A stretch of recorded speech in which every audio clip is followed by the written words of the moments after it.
消失了10年的拔刀斋终于回来了。作为日本高分动作片的浪客剑心，却有着浓浓的港味。片场的动作指导更是身着叶问外套。有人说真家班五指的加盟，提升了日本动作片水准。下面请跟着学徒的解说细细品味。黑山官柳怀有巨大野心，意图通过新型鸦片毁灭日本。已归隐了10年的剑心不得已再度出手，他决定与佐之助一起夜闯官柳豪宅。可庭院外围有着近250名私人武士守护，1层更是由体术格斗家翻神把守，2层由机械艺术家外应坐镇，3层的官柳早已架起了黄金加特仑。剑心从高处跃起，持刀劈下，凭借飞天御剑流的身法迅速向敌群突击。他踩中一人借力跃起，双手持刀迎面斩击，这是剑心的经典招式龙锤闪，乃是一招毙命的杀招。但此处剑心用的是逆刃刀，已发挥不出威力。这里有一处细节，逆刃刀击中对手头部后，登时腾起一团水，这是对港片的借鉴，为的是体现打击效果。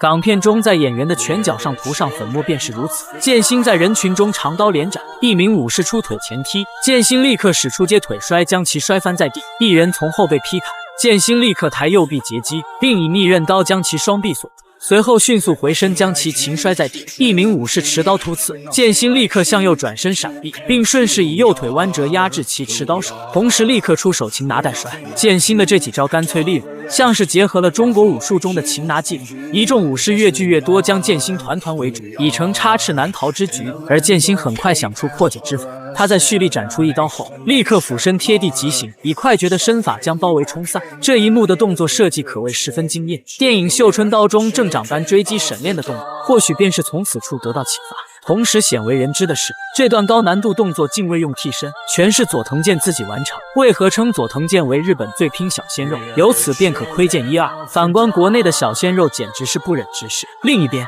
佐之助凭借一把巨大的斩马刀血象劈女，斩马刀大开大合，打得对手难以招架。他本就喜好打架，想必此刻是过足了瘾。武士数量虽多，但远非2人对手。在一旁观战的官柳坐不住，他开始疯狂撒币。正所谓重赏之下必有勇夫，一众武士再度发起进攻，此处极具讽刺意味。在日本文化中，樱花在一定程度上可谓是武士的象征，因为樱花的花期很短，只有半个月左右。就像刀口舔血的武士，生命或许绚烂，但往往不会很长。曾经幕府时代的武士在片片飘落的樱花下为大义献身，而到了维新时代，取而代之的是漫天飞洒的钞票。更有甚者，大部分的武士都被明治维新的杰出人物山县有朋的军国主义思想洗脑，从此走上了通往地狱之路。学徒对日本这个民族并无好感，此处仅讨论电影，感慨2句，这群土鸡瓦狗很快便被2人再次打败。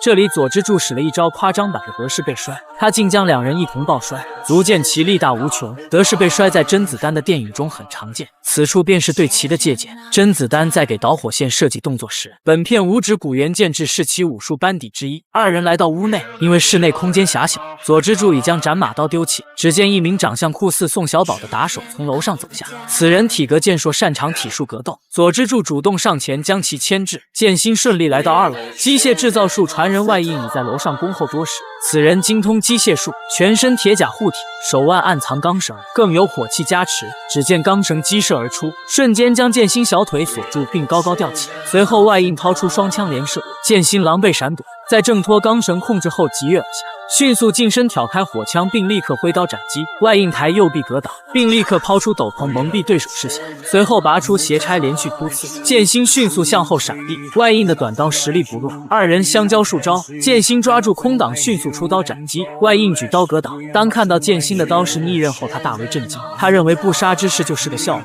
更是对自己的侮辱。外应攻势更加凶猛，短刀又快又密，剑心一时被压制。外应在一刀刺空后立刻出掌飞刀，丝毫不给剑心喘息的机会。外应短刀再度刺来，剑心举刀格挡，随后立刻转刀钩挂其持刀手，在使力下瘫后立刻以刀柄重击胸口。外应登时踉跄后退，剑心反手持刀垂立身前，他决定改变战法。外应使的是短刀，贴身近战正是他所期望的，而自己使的是长刀，贴身状态下根本发挥不出威力。通过反手持刀可以缩短兵器攻击距离，增强防守能力。外应挥刀刺来，剑心在提刀格挡后立刻刺其下落，外应向后闪避，同时去夺剑心兵器。剑心以左手拍击破解，同时反手刀迅速挥出，外应抬右臂格挡，并想再夺剑心兵器，但被剑心蓄力挣脱。紧接着外应挥刀劈砍，剑心提刀格挡，同时使力下压化解，外应挥刀再劈，剑心抬左臂外格，同时右手迅速跟上，以双手擒拿，以一招反关节技将外应制住，随后使力将其摔翻在地。在外应起身的一刹，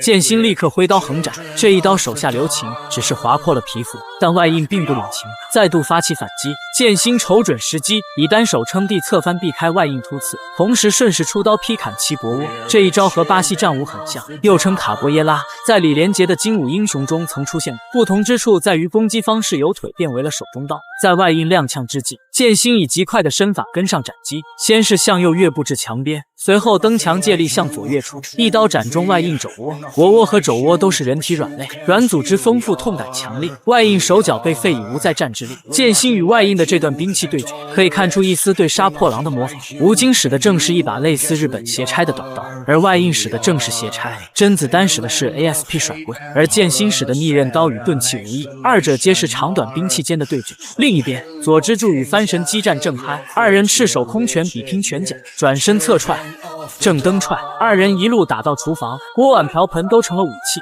这一段明显是对成龙电影的借鉴。龙叔的快乐家具城开创了世界功夫喜剧先河，没有人能在家具城打败成龍。本片无之谷原健治也亲口承认。ジャッキー・チェンの映画見なかったら、僕がアクションの世界に入ることは絶対なかったし。で、今も世界中のスタントマンにジャッキー・チェンの影響を受けてない人いないと思う。明明是生死之战，可没想到左之助竟叫了个暂停。他拿起一只烧鸡大块躲一起，还不忘分给番神，却不料番神竟是个吃素的，当即祷告起来。